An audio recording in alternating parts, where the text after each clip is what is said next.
Hello everyone, আসসালামু আলাইকুম সবাইকে। সেদিন ইহানের স্কুলে অ্যাডমিশনের দিন ছিল, সো ওকে অ্যাডমিশন করালাম।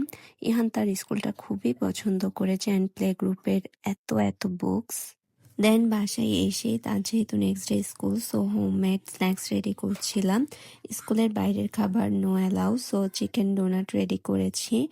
আমি কালারফুল দেখার জন্য ব্রেড ক্রামও এড করেছি ডোনাটগুলোতে। Finally ready donut. আমি একদম আর্লি মর্নিং উঠেছি, ওর ব্যাগটা রাতেই রেডি করেছি। এবার তাকে প্যাম্পার করে উঠাতে 10 মিনিট গন। ইহান নিজেও মাশাল্লাহ স্কুলে যাওয়ার জন্য সো এক্সাইটেড। ফার্স্টে সে নিজে টিথ ব্রাশ করে নিল। দেন তাকে চা দিয়ে ব্রেড খাওয়ানোর পর তার বাবা তাকে রেডি করে দিচ্ছে। এদিকে আমি bread plus egg and donut দিয়ে তার টিফিন রেডি করে দিলাম অ্যান্ড ওয়াটার। সাথে আর্লি মর্নিং তরকারি প্লাস মাছ কুক করে গেলাম। First day I was late. সে অ্যাসেম্বলি করলো, দেন ক্লাস। আমি বাইরে তার জন্য ওয়েট করছিলাম। আমার কেমন যেন লাগছিল, I don't explain that moment.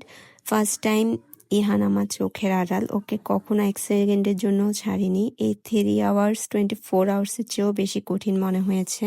Finally my baby back to my arm and সে খুবই এনজয় করেছে। তার ক্লাসের সময়টুকু কি করেছে শেয়ার করছে আমাকে। দেন সে প্লেগ্রাউন্ডে অনেকক্ষণ সময় এনজয় করেছে। We are back to home. ইহানের জন্য সবাই দোয়া করবেন, সেজন্য বড় মানুষ হয়। আল্লাহ হাফেজ।